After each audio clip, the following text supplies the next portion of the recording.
Au début de notre méditation antérieure, nous avons parlé de la racine du mal de notre temps qui est l'aveuglement spirituel. Nous avons pris ces passages nombreux. Nombre 22, 31, Marc 10, 46, Marc 10, 51, 52, Marc 8, 23, 25, Jean 9, 1, 7, Éphésiens 1, 17, 18, Apocalypse 3, 18, Acte 26, 18. Ainsi, nous avons remarqué comment il couvre de manière très générale le terrain de la vue et de l'aveuglement spirituel. Ensuite, nous avons continué à parler du dénominateur commun dans tous ces cas, le fait que la vue spirituelle est toujours un miracle. Personne n'a une réelle vue spirituelle par nature.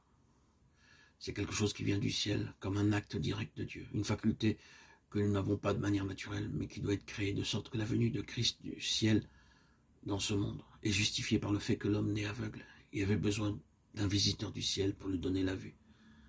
Par conséquent, perdre la vue spirituelle et finalement perdre l'élément miraculeux dans la vie chrétienne, ce qui était le problème de la Odyssée. Nous avons vu par la suite que le grand besoin de l'heure est de personnes qui puissent dire en vérité « je vois ». Imaginez que vous êtes né aveugle et devenu adulte sans avoir vu personne ni quoi que ce soit. Soudainement vos yeux s'ouvrent et vous voyez tout et tout le monde. Quel émerveillement! Le monde serait merveilleux. Je suppose que quand cet homme du chapitre 9 de Jean est allé chez lui, il disait constamment « c'est merveilleux de voir les gens, merveilleux de voir toutes ces choses ». Le mot qu'il prononçait le plus était « merveilleux ». Oui, mais il y a un équivalent spirituel, le grand besoin de personnes qui ont tout le temps ce sens d'étonnement et d'admiration spirituelle dans leur cœur. Étonnement qui a jailli en eux par la révélation du Saint-Esprit et qui est constant et toujours croissant. C'est un nouveau monde, un nouvel univers, c'est le besoin de l'heure. Je vois. Dans cette méditation, nous allons un peu continuer la pensée qu'à chaque étape de la vie chrétienne, du début à la fin, le secret doit être celui-ci, je vois.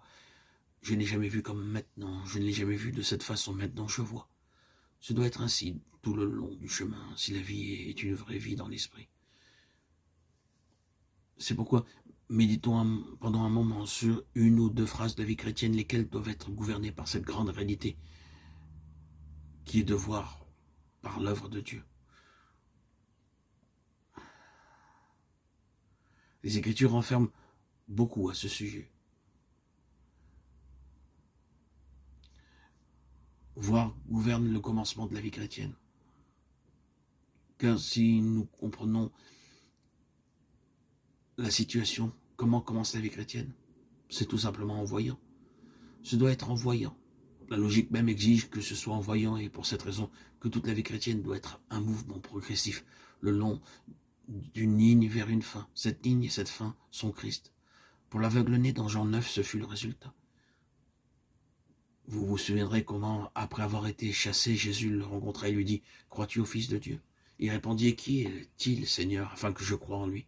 « Tu l'as vu, lui dit Jésus, et celui qui te parle, c'est lui. » Et il dit « Je crois, Seigneur », et il l'adora. Le résultat de la vue spirituelle est de reconnaître le Seigneur Jésus. Ce sera ainsi tout le long du chemin, du début à la fin.